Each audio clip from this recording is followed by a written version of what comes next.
Amen bazalwane. Nginibingele nonke egameni elihle lomfowethu Jesu Kristu. Amen. Iqinisweni ke nami leli culo ngagcina kudala ukulizwa. So uma umzane uDlamini eliphethe kanje lingikhumbuza kude. Siyabonga abazalwane nomphathi wehlelo la uMkungebe ngokusi hola ekuseni nje.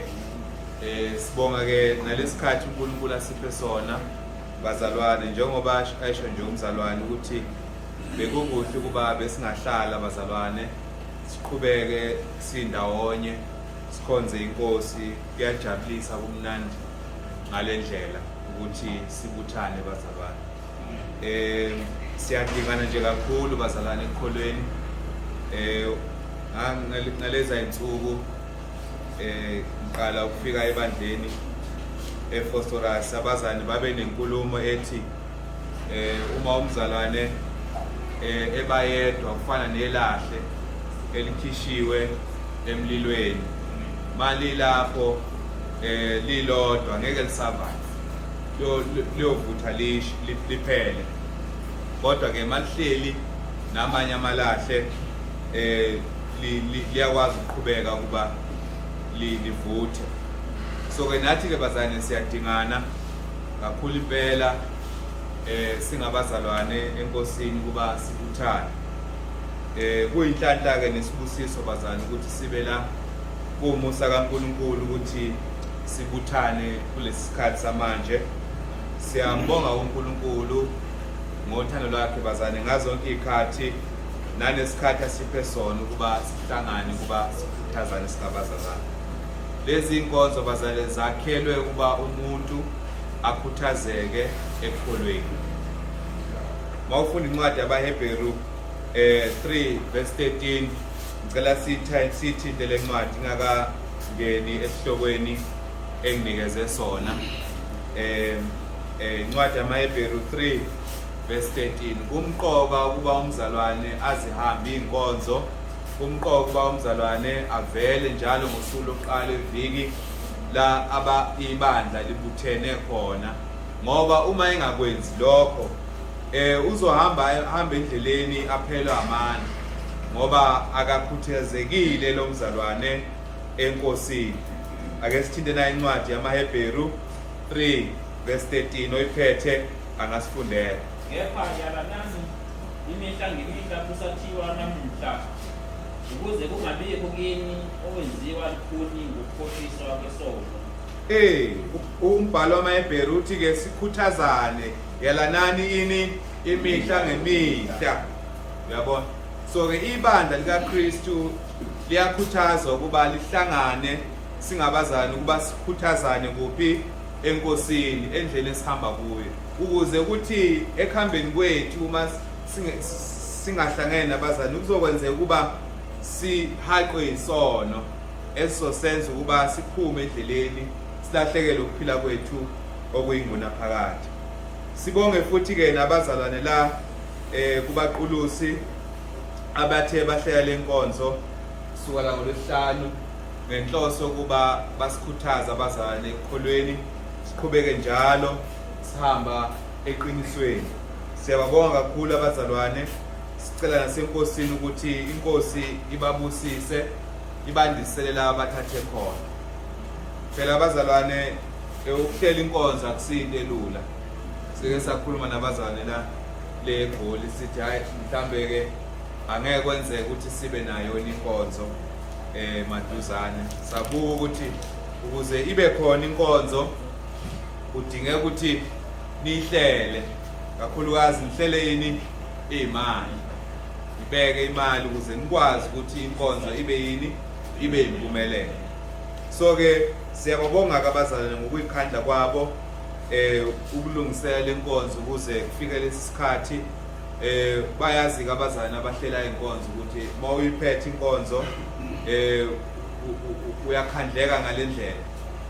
Wena ovuka early kunabo bonke abantu, wena futhi olala late kunabo bonke abantu, ngoba wenza sure ukuthi abazalwane balele kahle, bathola ukudla konke, wenza sure ukuthi lokhu kuyenzeka. So ke siyababonga abazalwane ngalokho abakwenzile. Sithi ke amaqhubeke bazana ukuhlangana kuphi ebandleni.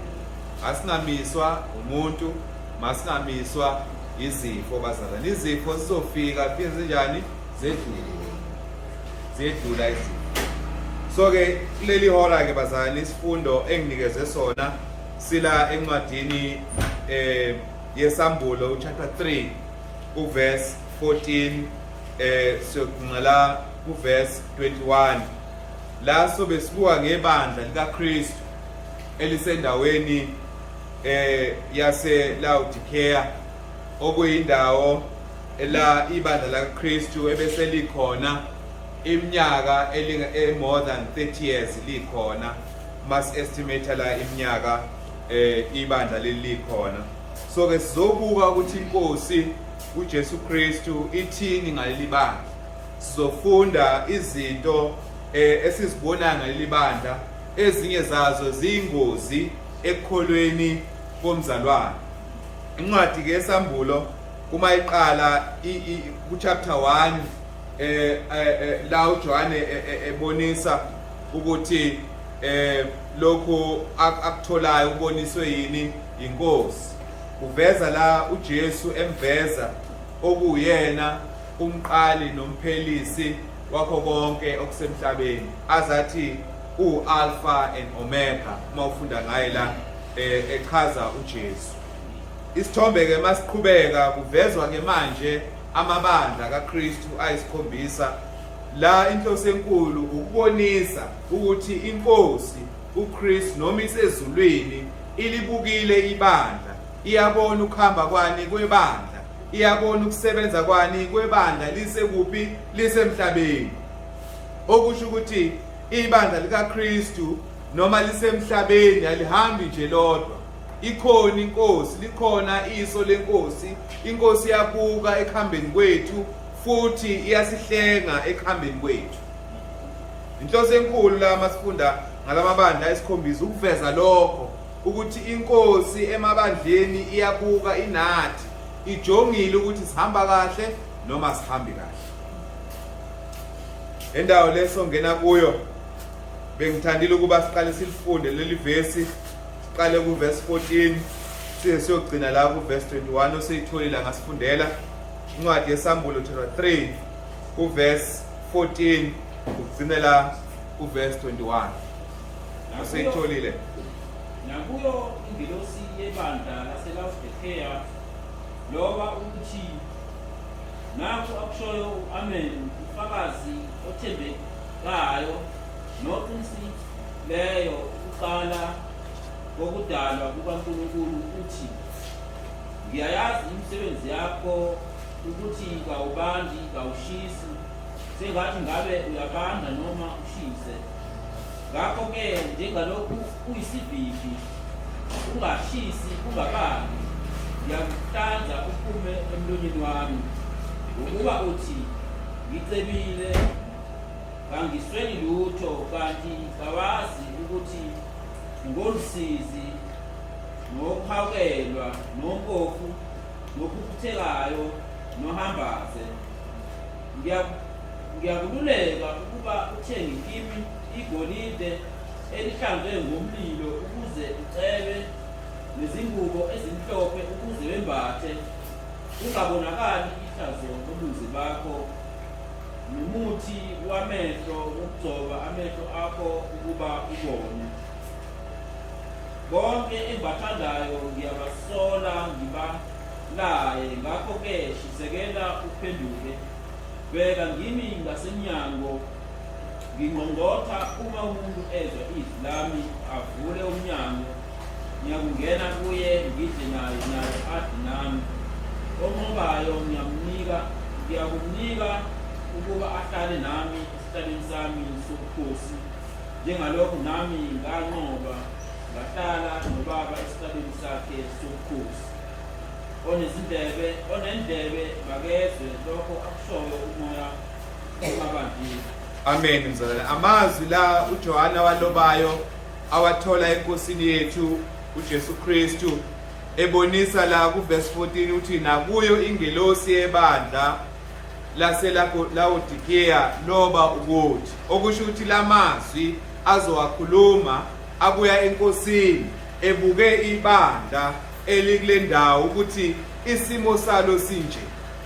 Angizungena kwamanye amabandla, sizofocusa nje kakhulu kuleli bandla elila kule ndawo yaseLaodikia ukuthi inkosi yabonani ngaleli bandla. Singakafiki ukuthi inkosi ithini, kuhle siyibuke le ndawo ukuthi kwakuyindawo enjani. Indawo yaseLaodikia ukuze kuthiwa umuzi omile obizwa ukuthiwa iLaodikia, lokhu kwenzeka ngeminyaka yo-3rd century BC. Inkosi la yamaGriki u-Antiochus walinqoba lelizwe. Eselinqobile waselibiza ngegama likankosikazi wakhe uLaodikia, kwakuyigama lakhe unkosikazi wakhe lenkosi. So ke lathola igama elisha, yathola igama elisha lendawo yabizwa ukuthiwa iLaodikia. Le ndawo ibikuphi na masisibuka nje indawo ezigqamile la eBhayibhelini. Uma ubuka iseduze nebandla leseKolose. Ukuya eKolose kwakulinganisela u-18 kilometers. Ukuya eEfesu 160 kilometers. Ukuya ePhiladelphia 80 kilometers.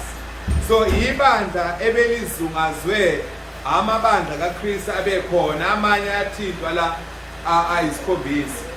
So ke leli bandla bekuyibandla elasunguleka ekushumayeleni kwabazalwane uma abazali bephuma begcwala umhlaba wonke. So ke le ndawo ke ngokuma kwayo iseduze nogu lolwandle. So ke uma abantu besuka kwamanye amakontinenti bedlula kakhulukazi beya eAsia, bebedlula kule ndawo mabedlula le ngase-Europe. So ke le ndawo ke ifana iCape Town. Uma imkhumbi ihamba ifika ime lapha ukuze ithole kutholayo bese iyadlula. So bekuyindawo enjalo egcwele abantu bamabhizinisi. So zonke izizwe ezihambayo edlula la, phela abantu bazokwakhela lapho bakwazi ukuthi bathuthuke ngokwenza amabhizinisi. Nathi eSouth Africa indawo enomnotho enye yayo ile eThekwini. Izathu sokuthi iThekwini libe nomnotho ukuthi imkhumbi yonke letha izinto eziningi, more than 70% yezinto ezizala eSouth Africa zima le eThekwini. So ke nendawo yaseLaodikia bekuyindawo enjalo, indawo ibinabantu abanothile ngenxa ukuthi begcwele abantu abanamabhizinisi kuleyo ndawo.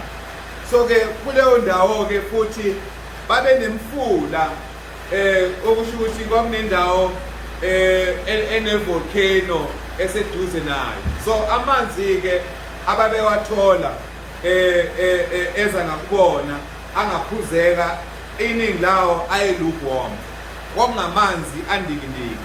Kwakunendawo la ungafika uhlale khona ukuze uyisize ukuthi ufudumane. So ke le ndawo ke kwakuyindawo enothile, kuyindawo yamabhizinisi abantu abafikela kuyo.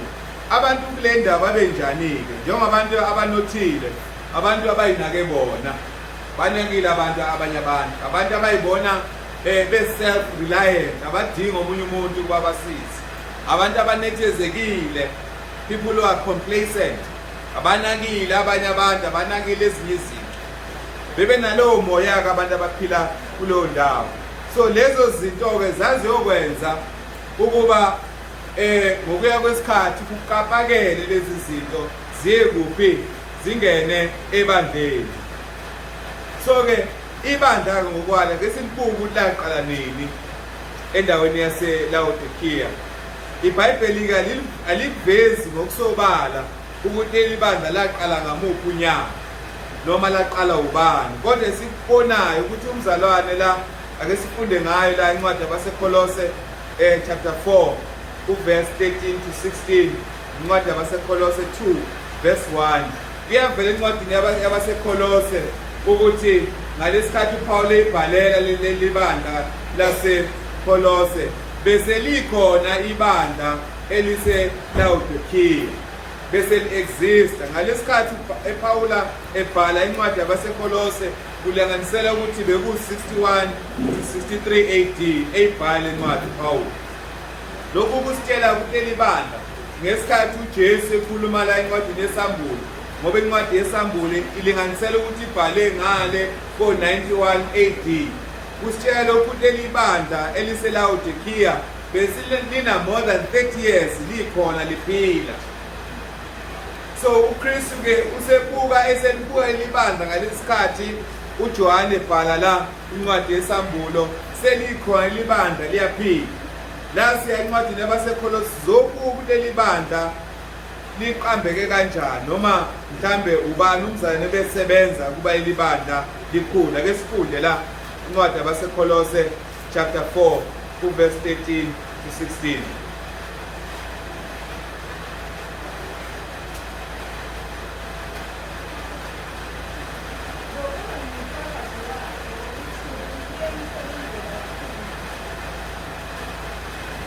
Kancane nje sodinga umuntu ozothi mayifunda afundele phezulu kakhulu.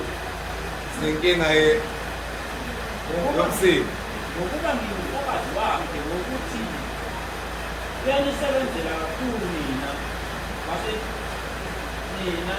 nabase-Laodikiya uyakhonza kini kunokuba inyama ethandekayo nodema.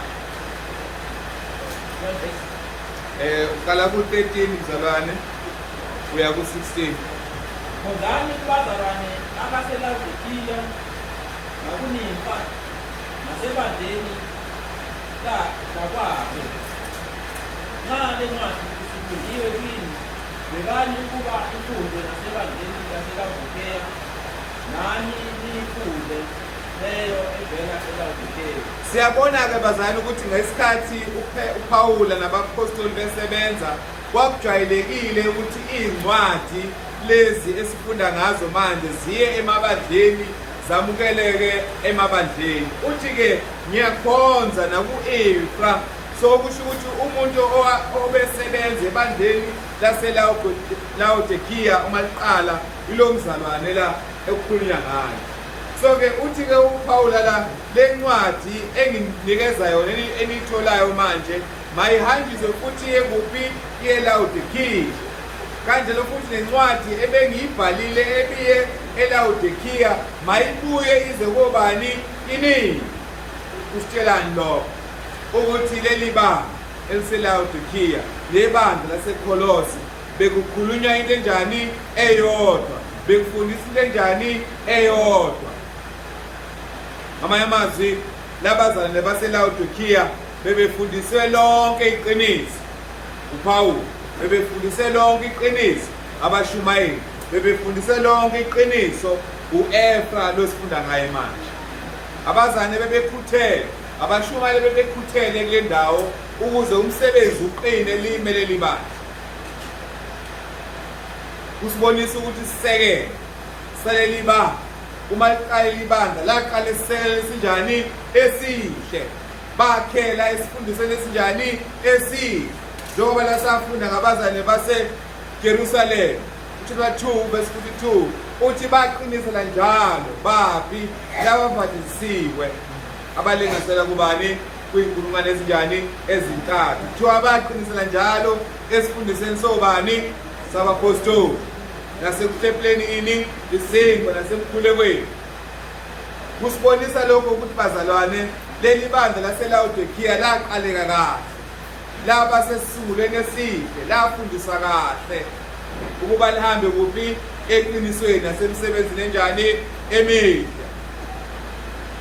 So lokho okutholakala encwadini yabaseKolose, abazalwane base-Laodikiya bekufanele kwenze njani?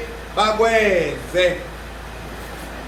Fast forward 30 years sidlulile. Naku sekuvika kuvela incwadi, kuvela umbiko ngaleli bandla.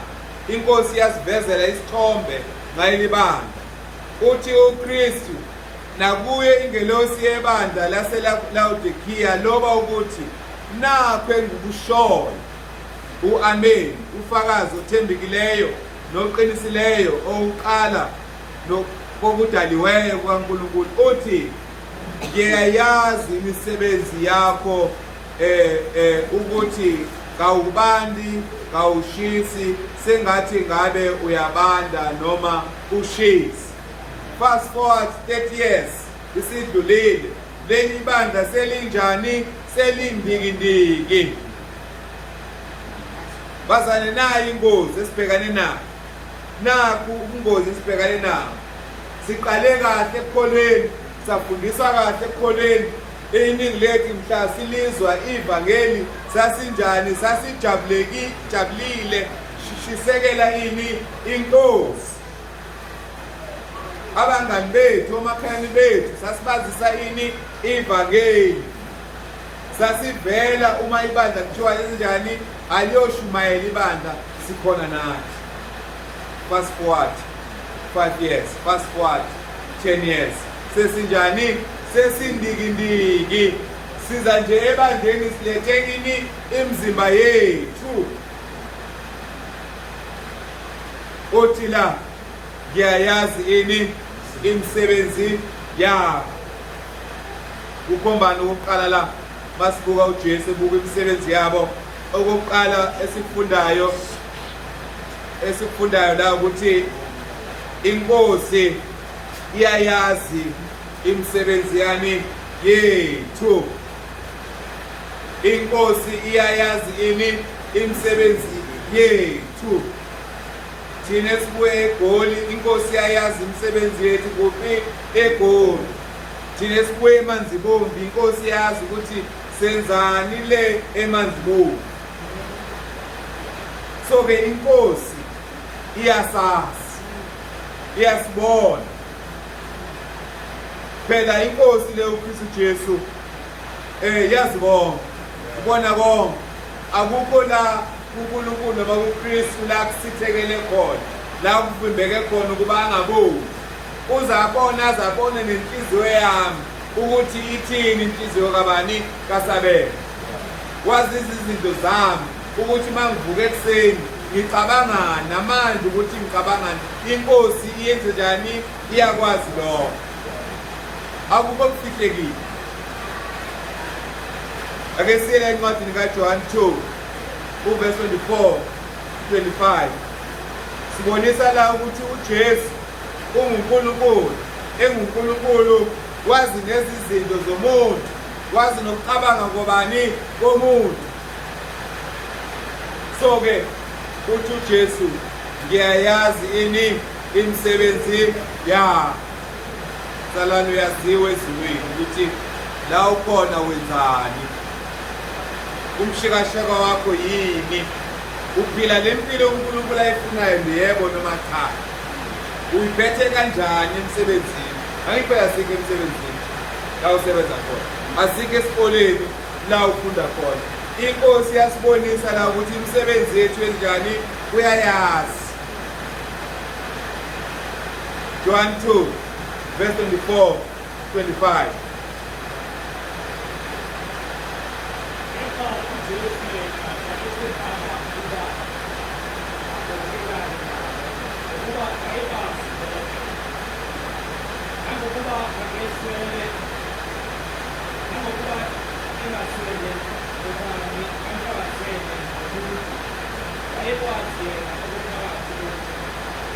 Kubonisa ngoKristu la ukuthi laba bantu cabanga kwabo nenhliziyo yabo wayekwazi ukuthi bacabangani manje. Ingqondo yathi kuphi njengamanje. Mina nawe asikwazi ukwenza lokho. Incwadi kaJohani umvangeli la ibonisa ngokusobala ukuthi uJesu uNkulunkulu. Uma iqandi lencwadi ithi uLizi wayekubani? WayenguNkulunkulu. uLizi wayekubani? WayenguNkulunkulu. Bese ithi kuverse 14 uLizi ke wambatha ini inyama, sambamba sambona. Okusho ukuthi la asidili nje nomuntu, sidila noNkulunkulu esenyameni ehamba ngeenyawo. So wayekwazi uJesu ukuthi abone inhliziyo zabantu. So ke sikhuluma ngenkosi esaziyo, eyazi nezinto zobani zethu.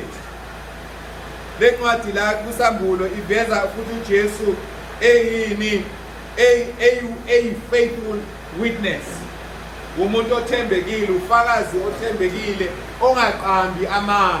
Ngamanye amazwi assessment kaJesu akusiyo nje igas, kunjalo kuyiqiniso, ubonile imisebenzi yakhe. Is a faithful witness. Ake sifune incwadi yesambulo 1:5. Uma uJohane eveza uJesu ukuthi ubani, uJesu uyi faithful witness. Okuphuma emlonyeni wakhe akaqambi amanga. Uma ethe wenze lokhu wahamba kanje akaqambi amanga. So lokho esikufunda ngebandla laseLaodikiya akusiwa amanga, iqiniso. Ilento abayiyo abazane bawuphi baseLaodikiya, sebe ndikindiki.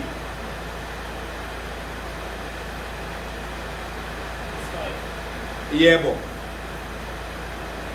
NgokuJesu Kristu ufakazi othembekayo, izibulo labafileyo, umbusi wamakhosi kumhlaba, kuye osithandayo nowasikhululayo ezonweni zethu ngegazi lakhe. uJesu lo akhuluma ngayo uthi ubani, ufakazi onjani, othembekile. Fakazi onjani, othembekile. Lokhu kusinika ithemba ukuthi ngosuku lokwahlulela inkosi yasahlulela ngani, ngeqiniso, iyothembeka ngemisebenzi yesenjani esiyenzile, izothi wenzeka nje ayikaqamba amanga uKristu ngalosuku. Ingakho ngosuku lokwahlulelwa siyokwahlulela ngemisebenzi esinjani esiyenzile, futhi yokasahlulela esahlulela ngokufanele. Incwadi yeZenzo 17:31 ake siyifunda.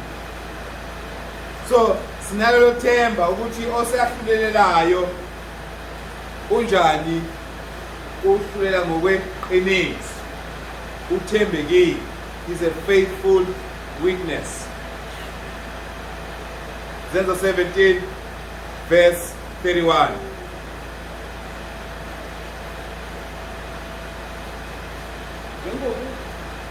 Njengokuba umisile usuku azakhulela ngalo ize ngokulunga ngomuntu amniselele khona, enika bonke ithemba nokuvusa kwabafileyo.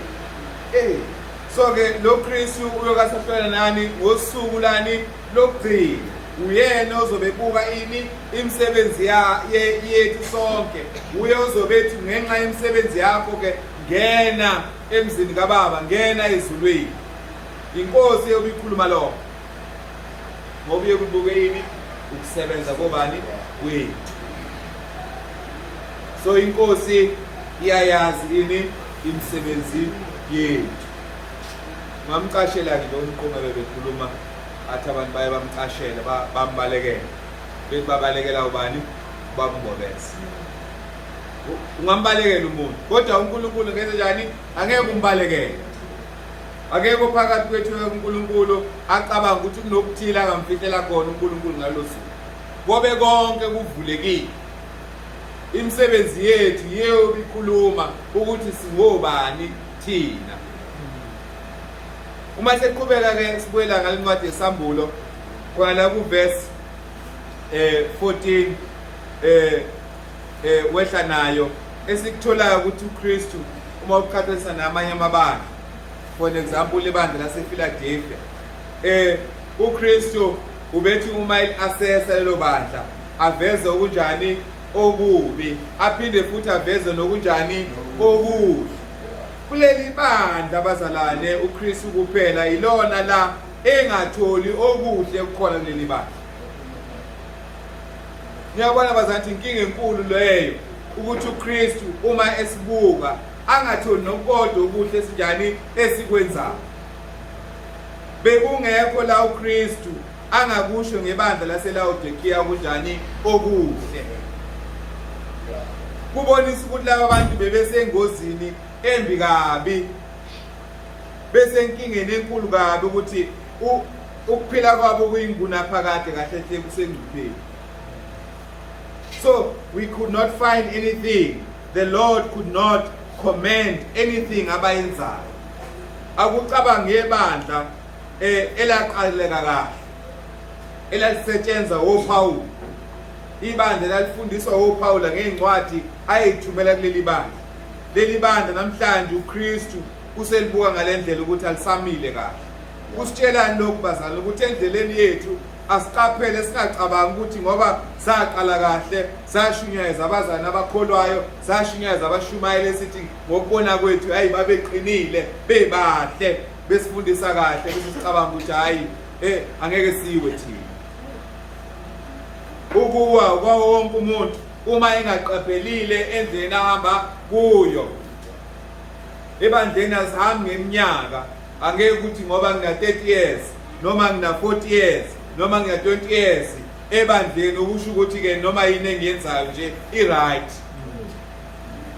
uNkulunkulu usebenza ngenawo manje unjani manje. Khona umunye umuntu wakwathi uma ilinganisa indaba kaNkulunkulu nobudlalisi nabo naye wasebenzisa inkulumo wathi uNkulunkulu uyayebuke athi njengoba kumanje what have you done for me lately. uNkulunkulu akabuki ingemuva ukuthi 20 years ago wenza lokho.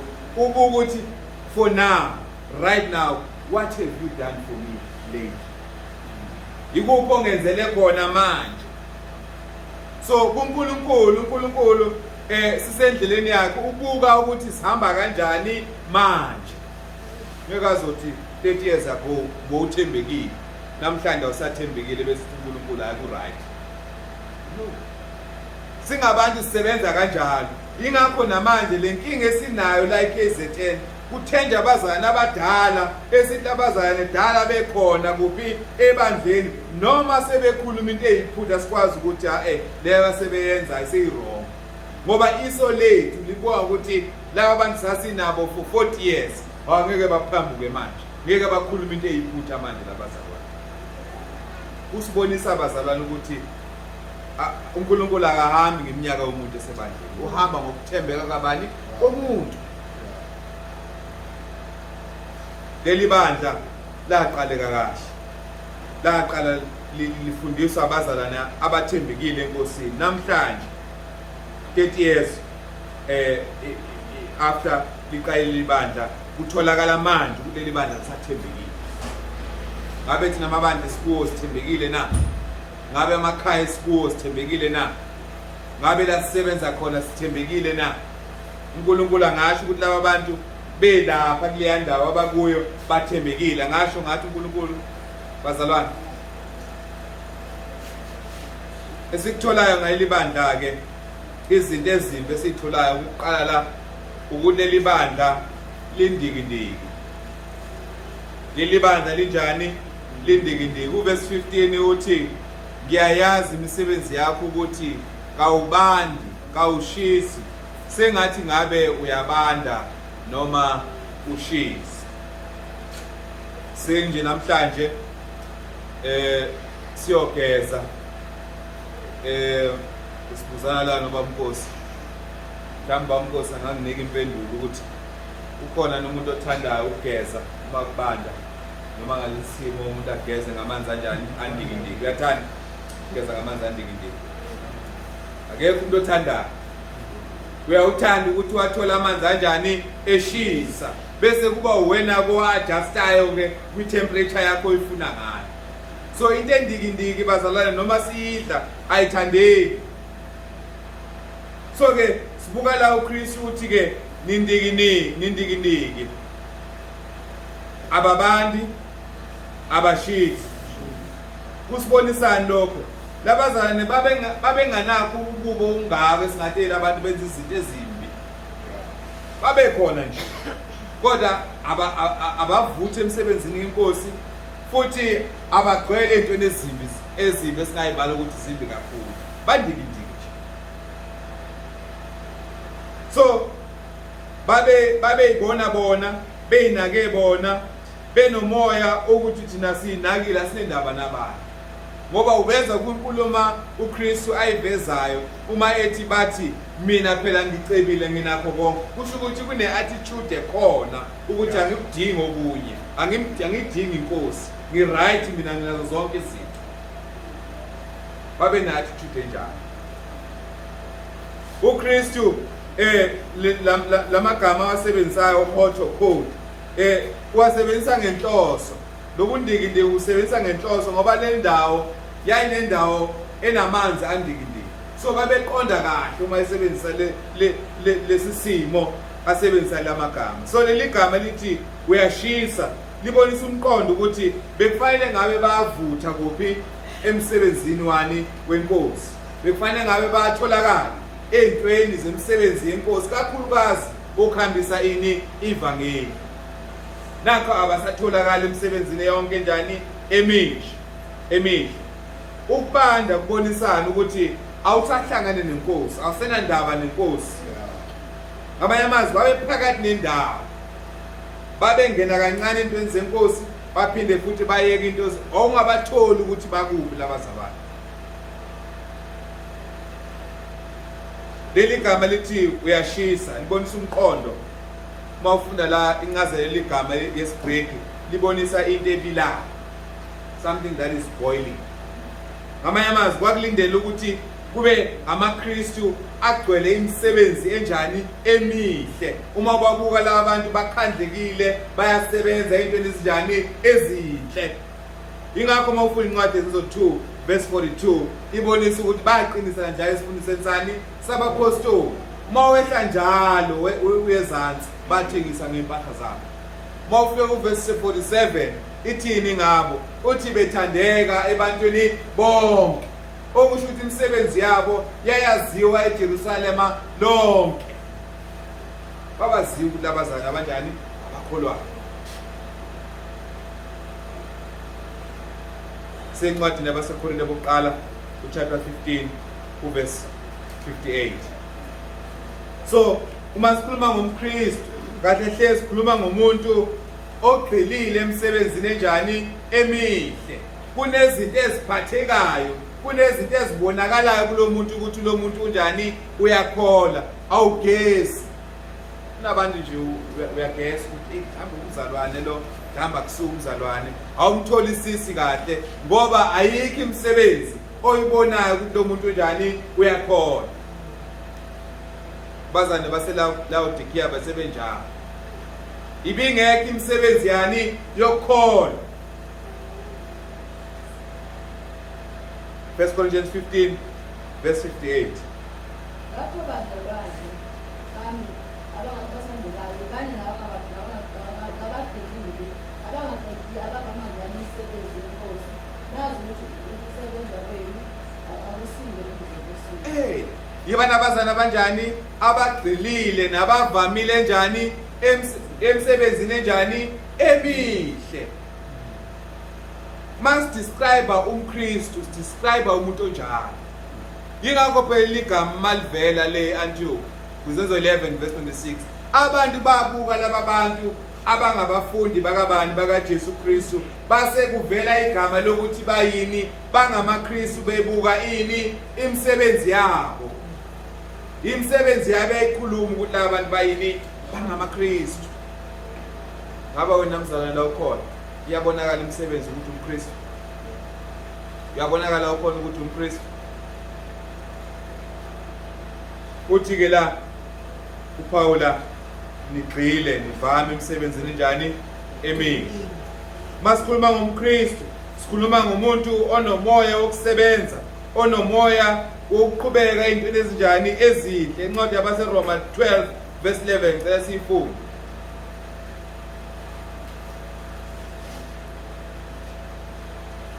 So masikhuluma ngomuntu oshisayo.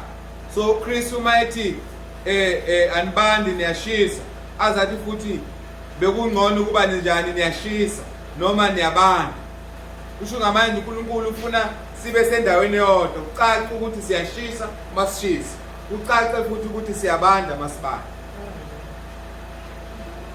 So masikhuluma ngomuntu oshisayo sikhuluma ngomuntu ovuthayo emsebenzini wani wenkosi. Ekuthaleni ningenqeni nivuthe emoyeni nikhonze inkosi. Ningenqeni nivuthe kuphi emoyeni nikhonze ini inkosi. Incwadi ibibheke kubazane bakuphi baseRoma.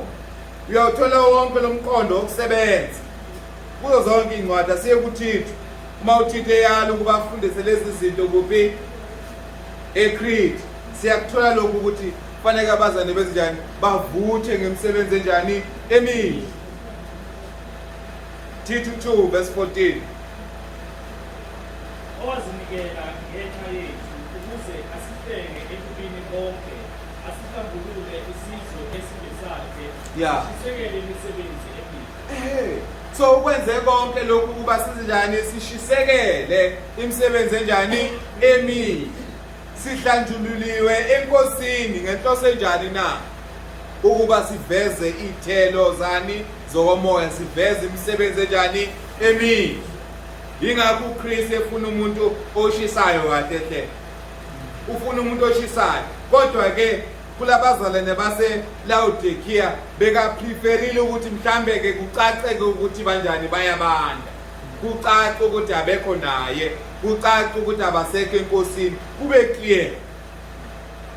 Manje bona banjani bandikindiki.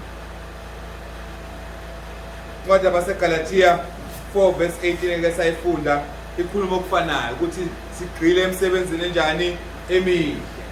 AmaKristu kufanele agqame ngemisebenzi enjani emihle. UmKristu momdescribe akusali imisebenzi enjani emihle. Mawuthi uchaza igama lokuthi umKristu ayisali imisebenzi enjani emihle. Masikhuluma ngomuntu obandayo, leli gama elivela la ngokwesiGriki ukubanda likhuluma into efana njenge-ice efrizile ebandayo njengamanzi abandayo. Umuntu ke lo ongahlangene noKristu, ongabonisi ukuthi unoKristu empilweni yakhe, umuntu nje ongamfuni uNkulunkulu. So umuntu ke ondikindiki kahle hle umuntu ozenzisayo. Ushaya ngapha nangapha. Ubambile ngapha kwezekholwa, ubambile futhi ngento ezenjani ezingasizo zokukholwa. Uphathi nendaba. Yabona umuntu obandayo wena oneqiniso kunalo ondikindiki. Lo obandayo kucacile ukuthi uNkulunkulu kanjani akamfuni. Lo ondikindiki akanalo iqiniso ngoba at some point uyamlalela uNkulunkulu, at some point akamlalela uNkulunkulu. He's not an honest person. Akukuthi ukudila nomuntu onjani ondikindiki, umuntu omnendaba. Awukwazi ukumthemba ngoba sasa uzobe evuka enjani eshisa. Sasa uzovuka enjani ebanga. So umuntu ongeke ukwazi kanjani ukumthemba. UmKristu onjalo uyingozi, umuntu ongamtholi ukuthi ukuphi. Ibandla lase Laodikia lalinjalo. Lalibanda liphinde lishisa. Laliphathi nendaba. Ukuba ndikindiki, ukuba umuntu ongenandaba, umuntu onganakile, umuntu ongakhathazekile ngento zikabani zikaNkulunkulu, kudescribe umKristu ozayo afike nje ayihlalele nje ebandleni angenzi lutho. Mhlawumbe ngabe niyabona bazalwane sikhuluma ngobani, kanti lesikhuluma ngathi. Sesinjalo bazalwane, sesilukewarm. Kimina kuyinafu nje ukuthi ngize ebandleni ngihlephule isikwa ngiphume ngihamba. Ngicabanga ukuthi lokho kwanele. Anginendaba ukuthi ibandla lenza umsebenzi. Angikhathazi ukuba ngibeke sami isandla ukuba kubonakala ukuthi nami ngiyasebenza, ngikhona ebandleni ngenza umsebenzi. Akubonakali phakathi kwethu kuvela abantu abathi hey senzeni i-appointment ukuthi kuyoshunyayela. Akubonakali phakathi kwethu imisebenzi ebonisayo ukuthi sipha abampofu. Akubonakali lutho. Kodwa ngemlomo yethu sithi njani siyakhona.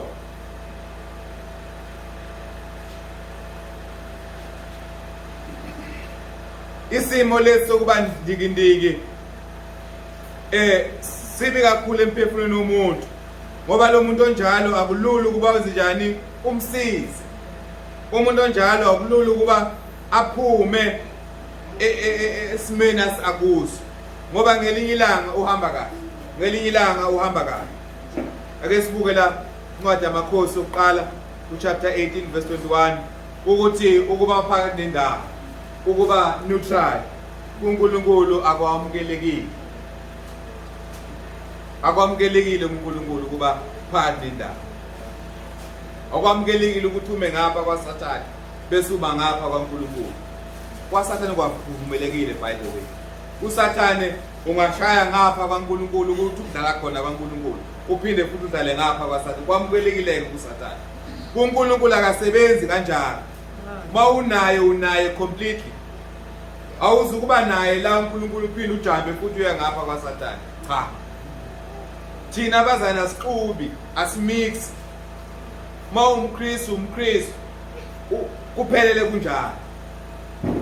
Makhosi oqala chapter 18 verse 21 nakho kwenzakala esizweni isizwe sithi sinoNkulunkulu kodwa ngapha sihamba nabanye uNkulunkulu sikhonza abanye uNkulunkulu obhala.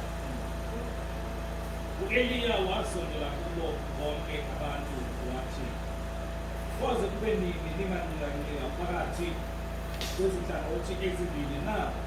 Uma uJehova enguNkulunkulu, landeleni yena, kepha uma ungubani, landeleni yena." Kodwa abantu abamphendulanga ngazwi. Kuyoba nini nimanqika? Kuyoba nini nimi endaweni eyinhlangothini zombili? Kuyoba nini mzalwane wena umi phakathi nendawo? Uthi la khethani ukuthi nihamba noNkulunkulu noma nihamba nobani? Nobani. Asebefakiwe lawa Israel. Khethani. Okusho ukuthi uNkulunkulu ubengajabulile ngesizwe sakhe ukuthi sekukhonza yena kuphinde kukhonza nabanye uNkulunkulu. So leso simo uNkulunkulu akasithandi. Into ebuhlungu ukela maliphela ivesi abantu benze njani? Bavala imlomo yabo bayithulela. Ukusho ukuthi umuntu onganandaba ukuthi kwenzakala. Labazane base Laodikia babe nalowo moya ukuthi ibandla liyasetshenzwa liyaqhutsheka umsebenzi wenkosi ababonaka abanandaba. Matthew 6 verse 24. Ngeke kwakhonza amakhosi amabili.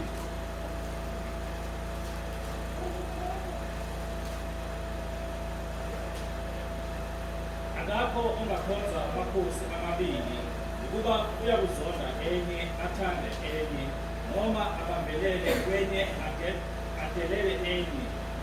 Ningekhonze uNkulunkulu noma bona. Ngeke nakhonza uNkulunkulu nani nemali. Angeke nafaka inhlizweni zenu uNkulunkulu nabanye uNkulunkulu. Awukwazi ukuba ume endaweni ezimbili ngesikhathi esisodwa.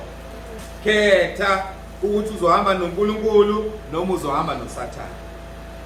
uJesu abekukhuluma la uthi cacani bazana baseLaodikia. Niyashisa yini noma niyabanda yini? Khethani. So kusibonisana abazalwane ukuthi kunobungozi ukuthi sibe ndikindiki.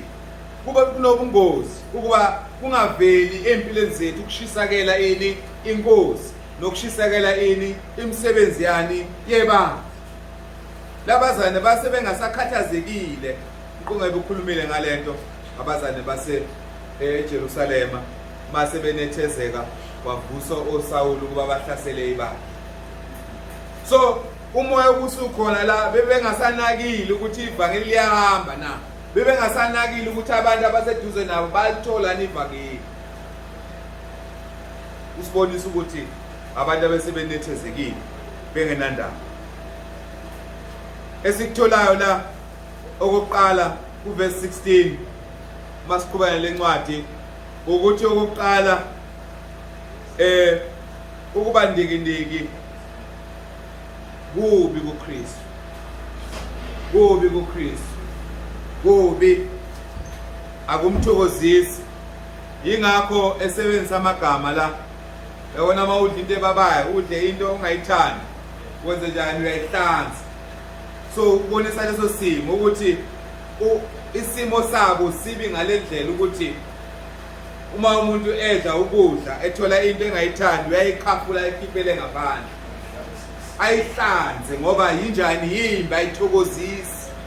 So ukuba ndikindika akuthokozisi akumsizi umzalwane, akukusizi ukuthi kancane kancane komKristu kancane kancane uhamba intweni zikaSathane, akukusizi ukuthi wena ungasebenzi ebandleni, usengozini uma ungasebenzi kuphi ebandleni.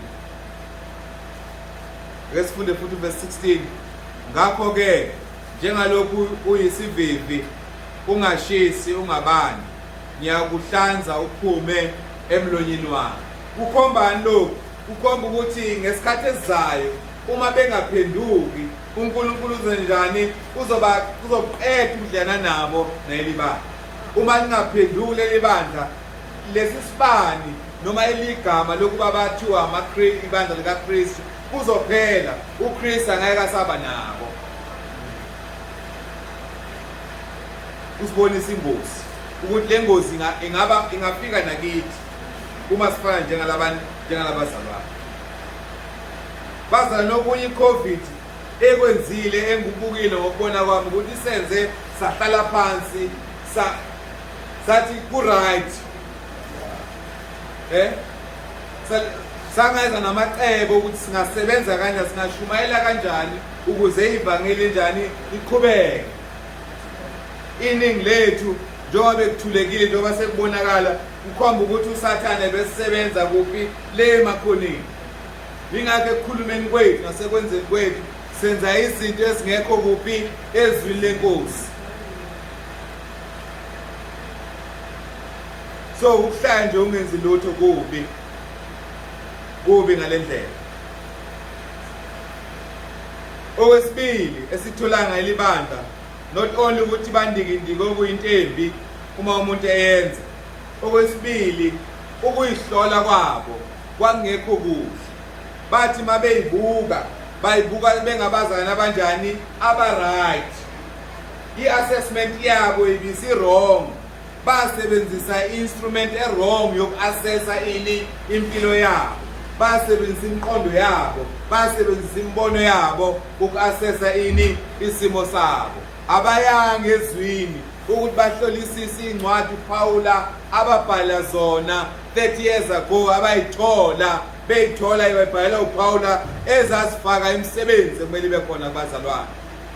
Abazange bayithathe lezo incwadi bayibuka ukuthi inkosi ithini ngoPaula.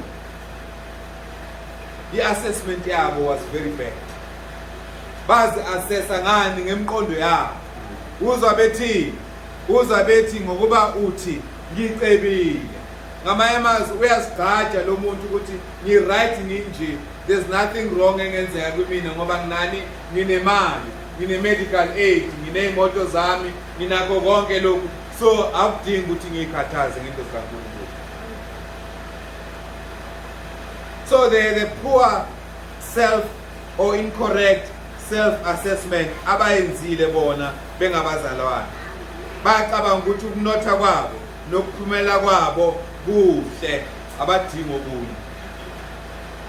Uthi uKristu la uma esebabuka la ku verse 18 ithi khona ku 17 uthi ke ngokuba uthi ngicebile kangisweli lutho, kanti kawazi ukuthi ungolusizi nohawukelwayo nompofu nophuphuthekayo nohambaze. So i-assessment yabo bathi bona banjani ba-right, kanti inkosi ibona abantu abanjani abahluphekile, abantu abangambathile, abantu abanqunu. So they're the wrong instrument of assessing impilo zabo. uNkulunkulu siyala ukuba sihlole izinto ngani ngezwi lakhe, sibuke esibukweni esinjani esipheleleyo, sibuke ezwini lakhe okuyisibuko la singabuka impilo yethu ukuthi sihamba kanjani. Ake sifune incwadi kaJakobe 1:25 la siboniswa khona ukuthi sinezwi eliphelele, izwi likaNkulunkulu liphelele. Uma ngifuna uku-assess impilo yami ukuthi ngihamba kahle kuNkulunkulu, ngiya ezwini. Angithathi imicabango yami, angithatha ukubona kwami ngiya ezwini ngifunisisa ukuthi inkosi ithi ngihamba kanjani njengoba kinje. Jakobe 1 verse 25. Kepha ukubusisa umthethweni opheleleyo wenkululeko nohlala kuwo engesiye ozwayo nje akhohlwe, kodwa engowenzayo asebenze, lowo uzakuba ngobusisiweyo okwenzeni kwakhe. So uthi ke kodwa lo obukisisa emthethweni njani opheleleyo. So sibukisisa kuphi? Ezwini. Ila sizibuka khona ukuthi sihamba kahle na ekhambeni nobani nenkosi. Ake siye la incwadi yabaseKorinte besibili u13 verse 5. La uPaul eyala khona ukuba senjani sizihlole ukuba sihamba kuphi ekholweni. Esiqhubeka nje ekholweni siyazihlola, we check ourselves. Labazalwane bazihlola kodwa bazihlola ngendlela enjani embi. Basebenzisa ini imqondo yabo, basebenzisa ini ukubona kwabo, abazange baye ezwini. Njoba ngisho bazana babe nazi incwadi lezi sifundayo, lezi behambe emabandleni babe nazo ngalesikhathi. Kwakufanele ukuthi babuke ukuthi oPaula besaphila, babefundisana beyale inkosi, babuke ukuthi inkosi ithini siseLaodikiya. Abakwenzanga lokho. Sihloleni mina ngibone ukuba sekukholweni yini izivivinye nina, kanti anizazeli yini ukuthi uJesu Kristu ukunina. Uma kungenjalo ningabokwaliwa. Uthi la njani zihlolisiseni, zibhekeni ukuthi nisekuphi kukho ukukholwa na. Makukhona ukuthi kukho ukukholwa kulo izwi, kule iqiniso eliveza ini ukukholwa. Zihlolisiseni, zibhekeni. So labazali inkinga yabesibili, the wrong instrument, the poor method of examining their lives. Basebenzisa ini imqondo yabo. Abayanga ezwini ukuthi izwi lifundisani ngempilo yethu. Ngabe ngendlela esiphila ngayo uNkulunkulu uthokozile na? Yebo noma cha? Iphutha labo lesithathu esitholayo la ukuthi labazalwane babethembele kwingcebo yasemhlabeni. Babethembele kwingcebo yasemhlabeni. Yingakho bethi la ku verse 17 ngokuba uthi ngicebile kangisweli lutho. Babethembe ini? Imali ababenazo. Babethembe ini? Amabhizinisi la abanawo. Bethi njoba sinalezi zinto kwanele, kusifanele, kudingani ukuba siyosebenza sishumayela ivangeli kwezinye indawo. Si right sila. Yazi ke izwi lenkosi likhulumile ngani ngomnotho. Likhulumile ngani ngezinto eziphathekayo, our physical possessions. Labazalwane babelahlekelwe yini izibusiso zokomoya. Nanoma bebenazo izinto eziphathekayo zenyama, kodwa izibusiso zokomoya, izipho zokomoya, izinto zokomoya babengenazo, babengenayo imisebenzi emihle. They lacked spiritual blessings. Ake sifundela incwadi yabaseGalatia 5 uverse 2-3. Sithile futhi nencwadi kaTito 3 verse 8 esibonisayo bazana ukuthi kufanele sithele izithelo zokomoya. uNkulunkulu akabukile our physical positions. uNkulunkulu akabukile ukunotha kwethu. Ubuke ini? Ukunotha kwethu kwezokomoya. Laba bazalwane babenothile yebo emalini, kwinto eziphathekayo, kodwa babehlwempu kwezomoya. Babehlwempu kwizinto zokukholwa. Babengenayo imisebenzi enjani emihle ebuya kuNkulunkulu. Ngabe unomzana unjani namhlanje? Ngabe ucabanga ukuthi lento nazo, lento nazo kwanele? Ngabe ucabanga ukuthi lokhu onakho enyameni, uneimoto, unakho konke okusemhlabeni. Ngabe ucabanga ukuthi lokho kwanele na? uNkulunkulu ubonisa la ukuthi umuntu uma enazo lezi zinto eziphysical kodwa ehlwempu kwezomoya ulahlekile. Lo muntu ulahlekile, akanalo ikusasa elinjani elihle. Galatia 5 verse 22 23.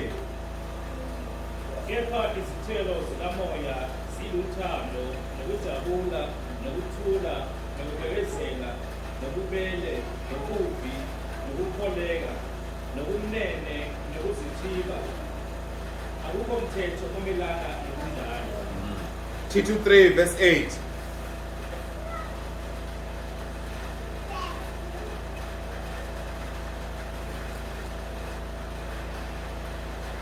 Ithembekile lelizwi, lithanda ukuba uqinise impela ngalezo zinto, ukuze abakholwa ngoNkulunkulu bakhuthalele ukwenza imisebenzi emihle. Lezo zinto zinhle zinosizo kubantu. Lithembekile lini lelizwi futhi wena Tito liqinise. Ngamanye amazwi make sure ukuthi abazali lento bayiqonda, bayi-understanda ngoba ibuya kubani? kuNkulunkulu ukuthi kufanele bebe nani nemisebenzi enjani emihle ngoba kulusizo not only ebandleni nakubantu esinjani esiphila kubona. Uma sishumayela ivangeli siyabasiza abantu ukuba bangalahleki kuphi ekukholweni nasempilweni nasemphefumulweni wabo. So ke lezi zinto abazalwane base-Laodicea basebezileka benganazo. Babenakho physical, babenazo izinto benothile kodwa bathembela ey'ntweni ezinjani zasemhlabeni. Bakhohlwa incwadi zoPawulu abayibhala bebhala uTimotheyu, oPawulu besaphila. Ake sibuke la u1 Timotheyu 6 verse 17. Bakhohlwa ngalamavesi, abawafundanga lamavesi. Verse 17 ugcine la ku verse 19 ukuthi uma ekhuluma ngabanothile ebandleni lena Efesu uthi ke mabayali labazali abanothile. Bayali ukuthini? Yala abasomileyo kuleli lizwe lamanje ngokuthi bangaphumani, bangathembeli engcebeni engemiyo, kepha mabathembele kuNkulunkulu osicebisa ngakho konke sithokoze ngakho. Benze okuhle, bacele ngemisebenzi emihle, baphane, babelane. So yabona ukuthi ke nanoma benazo lezi zinto bayayala abonothile ukuthi banjani, bangathembeli kwingcebo eshabalalayo kodwa banothe ngemisebenzi enjani emihle. Abazane base-Laodicea kwakufanele izinto lezi bayaziqonda futhi bayakhumbuzana ngazo ukuthi yebo nanoma sinothile physically kodwa uNkulunkulu usiyale ukuba sinjani sinothe ngokwento zani zokomoya. AmaKristu kufanele kanothe kwinto zani zokomoya. Labazane base-Laodicea babempofu kwani kwezokomoya. Yingakho bezwa bethi thina sinjani sicebile, bese bebona ukuthi kukhona okuwrong abakwenzayo. Bathi ke manje sinjani sicebile, no problem, asolutho. Manje kuphi inkinga? Ngamanye amazwi bakusenomqondo ukuthi umuntu oza enkosini umuntu onjani othwele. Mawususwele kuyina right. Umqondo khona namhlanje bazane ezweni lonke. Uma umuntu esenazi izinto esenotha uyakhohlwa uNkulunkulu. Kanti ngalesikhathi enotha yila emdinga khona kakhulu uNkulunkulu. Ngoba kuye kuvuka yini ukuyithemba, kuvuka kuye yini ukutrusta kwizinto abusiswe ngazo. Izinto zemhlabeni bazalwane zinikeza a false sense of security. Izinto ezinazo uma umuntu ezithembile, they give a false sense of what? Of security. Ukuthi njoba nginazo lezi zinto ngi-right. Matthew 13 verse 2. Izinto eziphathekayo bazane, they give a false sense of security. So umuntu akufanelanga ukuba athembele kuzo. Ingcebo iyakhohlisa, ingcebo iyashabalala. So umuntu othembela kuyo ingcebo uzoshabalala nayo, ngoba ingcebo njani ayithembekile, ingcebo yenjani iyalahleka. Matthew 13:2. Futhi-ke ohlwanyelwe emevini nguye olizwa izwi, kepha iminako yalesi sikhathi nokukhohlisa kwengcebo kuminyanisa izwi. Mhla lifika ivangeli, ngiyabonga mzalwane, mhla lifika ivangeli la uKristu ubonisa ivangeli imbili, lifika ey'nhliziyweni ezahlukahlukene. Uthi kwenye umhlabathi noma indawo lembewu mayifika, ifika la kukhona ini inhliziyo egcwele ini ameva. Uthi lameva yini? Imnako yezwi nani nokuthanda ingcebo eyini eyinkohliso. So lembewu ayisakhuli kahle, iminyaniswa yini? Uthando lani lezinto zasemhlabeni. Kumenza lo muntu ukuba anze njani egcineni angasamkhonzi uNkulunkulu, angasathembe uNkulunkulu, ngoba ithemba lakhe likuphi? Lisemalini. Abazane baseLaodiceya babenjalo, base bethembele kuphi? Emalini abanayo, behlwempu kwezani? Kwezomoya. Mali bazalwane, uzathi umbhali la ke sifunde Proverbs 23:5. uSolomoni uma yala amadodana akhe la uNkulunkulu emnikeza ukuhlakanipha, ubabonisa ngengcebo. Uthi ingcebo yenzani? Injani ingcebo? Zaga 23:5.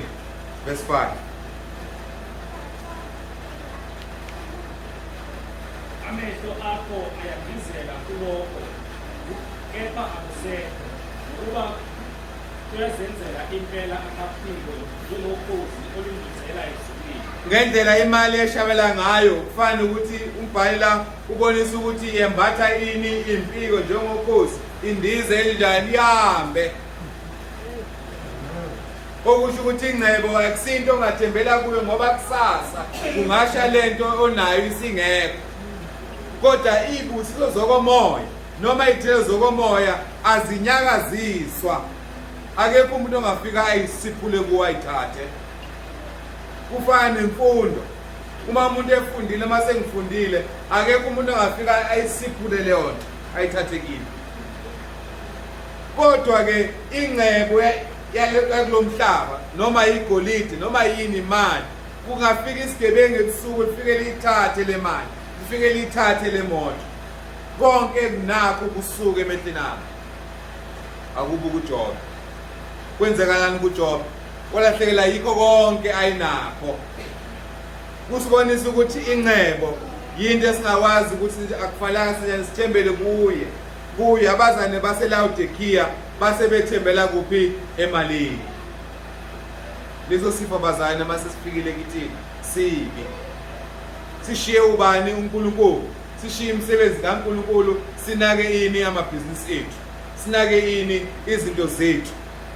Uzowathi umzalwane uNkosi, wonke umzalwane kufanele abe nesikhathi sokwenzani? Sokuyoshumayela. Kushumayela kusikho kwabathile, okwaba bonke abantu kuphi? Ebandleni, abazane ebandleni. Inkinga yemali ake sifunde ngokugcina la ngenkinga yemali. 1 Timothy 6:9-10. So ke othanda imali uyolahlekela yini? Umphefumulo wakhe. Incwadi ongayibuka Izaga 11:8 nayo ibonisa lapho ukuthi umuntu othanda imali uyolahlekela yini? Umphefumulo wakhe. Engiyithandayo le ila uPaul ekhuluma noTimotheo ngendaba yokuthanda ini? Imali. Wayethi ngamanye amazwi umshumayeli kufanele angayithandi imali, umzane kufanele angayithandi imali, ngoba imali iyimpande yani yesono. Sinabashumayeli bazane sithi babuye ezikoleni ngoba bafuna uNkulunkulu, kanti into abayibhekile bazalane ebandleni yini? Imali. Mhla imali iqala ngathi ayingeni, nokukholwa kwabo sekunjani sekuphelile. So ke ubhala ke uTimotheyu uyamazisa ngenkinga yani yemali. Yingakho mayifika kuverse 17 la athi ke uyaleke nabanothile lapha eEfesu uba bangathembeli kuphi emalini. 1 Timothy 6 verse 9 to 10. Kepha abafuna ukuceba bayela ekulingweni nasesitibeni nasezinkanukweni eziningi zokulwa ezilimazayo ezishonisa abantu ekufeni nasekujisweni, ukuba ukuthanda imali kuyimpande yakho konke okubi. Abanye ukuyifisa badukelwa ukukholwa bazigwaza ngeminjunju eminingi. Abazane baseLaodikia basebenjalo bazalwane. Bese kubenza bangenzi imisebenzi emihle. Uthi ke la uthi uPaul la ukuthanda imali kuyimpande yani yakho konke okubi. Sinabantu ababulela abantu namhlanje, sinabantu abatshontsha izinto. Uthando lukuphi? Lusemalini. So umuntu othembela emnothweni usenkingeni. Lahlekela ukukholwa kwakhe, lahlekela umphefumulo wakhe, owenza kanje. Labazane baseLaodikia basebenjalo. Kwase kuyibandla elithi senelisekile ngemali esinayo, asikudingi Kristu. Sizoza nje kuleli bandla lakho sizokhonza Sunday siphume sihambe siyonaka into zethu.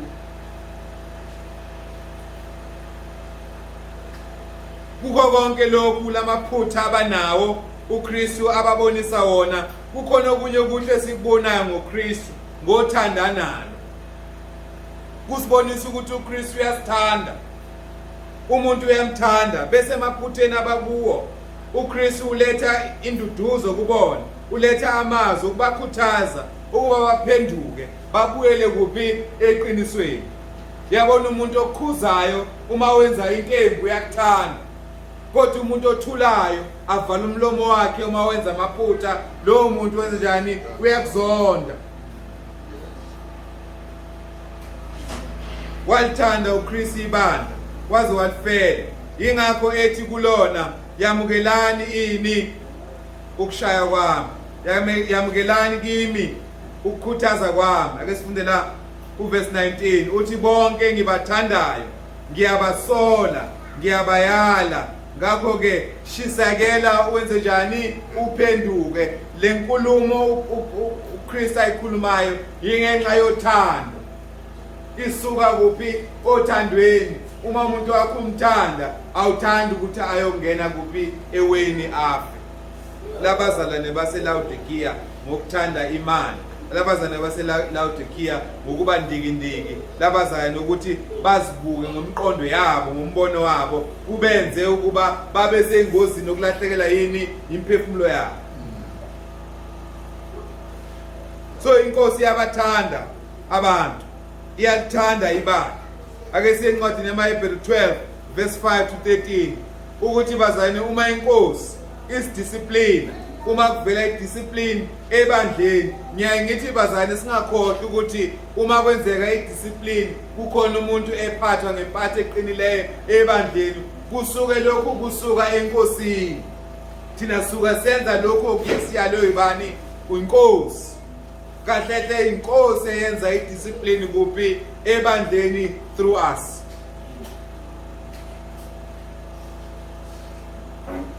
Hebrew 12 verse 5 to 13. Uma uKristu esidiscipline usiphatha njengani? Njengamadoda. Senikhohliwe umyalo okhuluma kumina njengabantwana bokuthi, ndodana yami, ungadeleli umyalo wenkosi uphele amandla nxa usolwa yiyo. Ukuba inkosi iyamyala emthandayo, ishaye leyo naleyo ndodana eyamukelayo. Bekezelani ekulayweni, uNkulunkulu uyaniphathisa okwabantwana ngokuba yiphi indodana engayalwa nguyise na. Kepha uma ningalaywa, abathe bonke benziwa abahlanganyeli kukho, khona-ke ningabesihlahla anisiwo amadodana. Futhi-ke sasinawo baba bethu benyama abasilayayo, sabazisa pho asikuthobela uyise wawo moya kakhulu kulokhu siphila na, ngokuba bona kambe basiyala izizukulwana njengokubona kwabo, kepha yena kube yinsizakalo size sithole ukuhlanganyela ubungcwele bakhe. Ukuyala konke okwamanje kungathi akusikho okwentokozo, kepha kungokosizi, kodwa ngasemuva kuyabathelela isithelo esihle sokulunga labo abahlakaniphwe yikho. Ngakho-ke qinisani izandla ezibuthakathaka namadolo axegayo, nenzele izinyawo zenu izindlela eziqondileyo, ukuba okuqhugayo kungaphinyizeki, kepha kunalokho kulukiswe. Siyabonga mzalwane, amen. So la umbhalo wamaHebheru kuwo konke akukhulumayo okunye kwabo okukubalaya abazalwane ukuthi manje sebebuka ngale entweni kaMose, sebekhohliwe ukuthi lo muntu kaMose uNkulunkulu wawuqeda ngoKristu. So lamazwi mayifika kubo ukubakhuza, useyabakhuthaza ke la umbhalo uthi ke khumbulani ukuthi njengoba uNkulunkulu enza kanje uniphatha njengani, njengamadodana.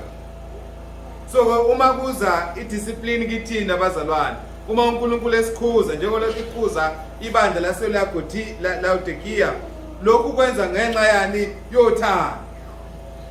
Ingakho ethi bonke engibanjani engibathandayo isuka kuphi ndaba othandweni. Njengomeluso onothando nomuhle usiyisa emadleleni anjani ahlaza. Lamazwi akhulunywa uKristu la ukuyisa ibandla laDokiya emadleleni anjani ahlaza.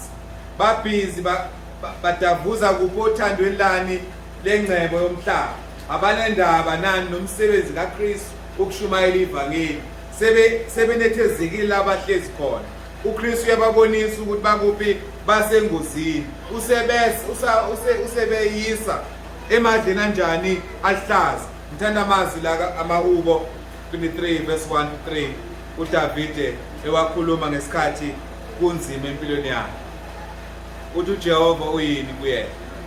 So njengomalusi onothando uyazibheka izimvu zakhe ukuthi zihamba kuphi endaweni efanele, zidla endaweni enjani efanele, zidla ukudla okufanele na. Uyakhathazeka umelusi. So nomelusi ke webandla kuKristu ukhathazekile ngaleli bandla elikuphi eliseLaodikiya, ukhathazekile ngathi uma singasahambi kanjani kahle. Ingakho kuphuma ini idiscipline. amaHubo 23 verse 1 to 3. uJehova ungumamisi wami, angiyikuswela. Uyangilalisa emadlelweni aluhlaza, uyangiyisa ngasemanzini okuphumula, ukuyisa umphefumulo wami, uyangiholela ezindleleni zokulunga ngenxa yegama lakhe. Ngothanda nalo uyangiyisa endleleni enjani yokulunga. Labazane sebehamba endleleni enjani embi. Sibuka uthando kabani lenkosi. Bese emaphutheni abakuwo labazalwane kuvela izwi lokubakhuthaza ukuba abanjani babuye ekubini abakubo baye kuphi eqinisweni. Uthi la verse 20, bheka ngimi ngasemnyango ngingqongqotha, uma umuntu ezwa izwi lami avule umnyango, ngiyakungena kuye ngidle naye adle nami. Kubonisani lokhu ukuthi abazane baseLaodikiya uKristu bese bemkhahlelile bemkhiphe ngaphandle. Uyabuya uKristu uyangqongqoza enhlizweni zabo ukuthi ngivuleleni. Kubonisa uthando uKristu analo ngayeli bandla. Noma lisephutheni, noma uKristu sebemkhiphele ngaphandle, uyabuya uthi zamani lungisani ngibuye ngihlale nani. kubonisa ukuthi uKristu uyalithanda ibandla, uyabathanda abazalwane. Mabephenduka labazalwane, masiphenduka siyabuya sibe nani, sibe nenhlanganyelo nobani? NoKristu. Siyabuya sibe nenhlanganyelo nobani? NoNkulunkulu. Uma sinjani siphenduka, labazalwane bekufanele babaphenduke lokho ukuba abakwenzani, abakwenzayo, bese beba nenhlanganyelo nobani? NoKristu. Besathi ke uverse 21, onqobayo ngiyakumnika ukuba ahlale nami esihlalweni sami sobukhosi, njengalokhu nami nganqoba ngahlala noBaba esihlalweni sobukhosi. So uma sesiphendukile siba ne-complete fellowship nobani? NoKristu. Uma sesihamba kahle siba nobudlelwano obuphelele nobani? NoKristu. Size sibuse kanye naye. Lo mqondo la ukubusa kanye noKristu akusho ukuthi siphezu kukaKristu noma siphethe uKristu noma silingana noKristu. Akubonisi lo mqondo la. Kubonisa ukuthi sizonqoba njengalokhu uKristu enjani? Enqobile. Ukubusa lokho okunqoba. So uKristu wenze njani? Umbusi wababusi. He's a King of Kings. He's a Lord of Lords. Uma ufunda incwadi yeSambulo 17 verse 14, ufunde incwadi ka1 Timothy 6 verse 15, iveza lapho ukuthi uKristu uyinkosi eyani? Yamakhosi. Asiyo amakhosi thina, asibusi njengalokhu uKristu ebusi. Kodwa kukhona la sibusa khona njengalokhu uKristu njani? Ebusi. Ngoba leli verse lithi onqobayo. Kubonisa ukuthi kune victory ebekhona. Ekubuseni kwethu ila sinqobe khona njengalokhu uKristu njani? Enqobile. Unqobeni uKristu la kubusa khona. Unqobe yini? Isono. So uma uKristu ephenduka eshiya isono, useyasibusa isono, sesinqobile. So therefore he is reigning with Christ. Akufani namahlelo bazalwane, amahlelo afundisa lokho ukuthi nathi singamakhosi siyabusa, sibusa imoya emibi kaSathane. Cha. Kukhulunywa ngalokho la. Ukhulunywa ukuthi njengalokhu uKristu anqoba wabusa wahlala esihlalweni sobukhosi noNkulunkulu, nathi siyokwenzani? Siyonqoba. Sinqobe yini? Isono. So when umzalwane ephuma esoneni, he now rules the sin. Uyena ungaphezu kwani? Kwesono. Njengalokhu noKristu engaphezu kwesono wasinqoba, he rules the sin. Okwesibili, khona into uKristu ayinqoba. Wanqobani bazalwane? Wanqoba ukufa. He rules over death. So makuthiwa nathi sizobusa njengalokhu uKristu ebusile, nathi sizobusa ini? Ukufa. Kuyofika isikhathi la ukufa kungesenamandla kithini, ngoba uNkulunkulu uyosivusa ini? Kuphi? Kwabafileyo. So we too rule with Christ over sin and death. That's the ninth incwadi yabaseRoma 8 verse 37. So ke malithi la onqobayo ngiyakumnika ukuba ahlale nami esihlalweni sami sobukhosi, njengalokhu nami nganqoba. Akukhulunywa ukuthi thina sizothathwa ke sibe sesitulweni sikaKristu sibuse. Cha. Ngamanye masizonika lokubusa uKristu anakho, anqobe kukho. Unqobe yini uKristu? Unqobe isono, wanqoba ukubusa kwethu kulezi ezimbili. Bazalwane, sinqoba ini? Ukufa. Sinqobe ini? Isono. Ukubusa kwethu kuphela lapho. Umuntu angathaleli ivesi ukuthi nathi so amakhosi sibuse imoya, sicommand nje ubona kuma TV amahlelo mayikhuluma athi come out devil, yabo. Bathi ke mabemeza kulama verse siyayibusa imoya, basebenzisa ini? Leli verse. Cha, la kukhulunywa ngani? Thina sonqoba ini? Ukufa. Sinqobe ini? Isono. Bese siyabusa lezi zinto ezimbili. So ke uthi ke uyosinika amandla ukuba sihlale naye sobukhosi, njengalokhu nami nganqoba ngahlala nobaba esihlalweni sakhe sobukhosi. Usibonisani lokhu ukuthi amaKristu mhla eyeka isono, amaKristu mhla eyeka okubi, ehamba eqinisweni, ahlala noNkulunkulu, abusa noKristu, abusa isono, abusa ini futhi nokufa. Romans 8 verse 37 umzali useyiphethe. Kepha kukho konke lokho siyanqoba nokunqoba ngoba sithandayo. Abanye abazane bangathatha incwadi yabaseKhonto bokuqala chapter 4 verse 8. Ziningi lencwadi engizibekile la ezibonisayo ukuthi amaKristu ayabusa ini isono nani nokufa uma ekholwa ehamba futhi nobani noJesu Kristu. Imlapho bazalwane. John 3 verse 16 siyaza ngithi uNkulunkulu walithanda izwe kangaka waze wanikela ngendodana yakhe ezele yodwa ukuba yilo nalo njani okholwa naye yabona icondition. Okholwa yiyo njani angabhubhi abe nokuphila kunjani okuyinguna phakade. Kune condition. You don't just receive ukuphila okuyinguna phakade. Kume ekutheni wena ukholwa ubani uJesu Kristu, uhamba noJesu Kristu, unenhlanganyelo nobani noJesu Kristu. So ke siyabuka ke labazana ukuthi labazalwane baseLaodikia noma benamaphutha uNkulunkulu ebabuyisi. Uthi mabephenduka kuzokwenzakalani? Uthi ke number 1 bazoba nenhlanganyelo naye uKristu. Bazohlala naye, babuse naye uKristu. Sibuka ukuthi ke bazalwane sinomalusi omuhle. Sinenkosi esithandayo ukuthi uma senza kabi isibuyise, isiqondise, sikwazi ukuba sibuye sihambe kuphi eqinisweni. Uma ekhuluma la kuverse 21 uthi 20 uthi 22 onendlebe makwezwe lokho akushoyo umoya emabandleni. Bazalwane umoya ukhuluma kanjani namhlanje? Ukhuluma ngomuntu okhuphayo. Ngomkhosi ukhuphe sembedeni bese uyabuya kusasa ebandleni uthi bazalwane ngikuphelo inkosi ithi senze kanje. Umoya ukhuluma kanjani bazalwane phakathi kwethu? Ukhuluma ngezwi.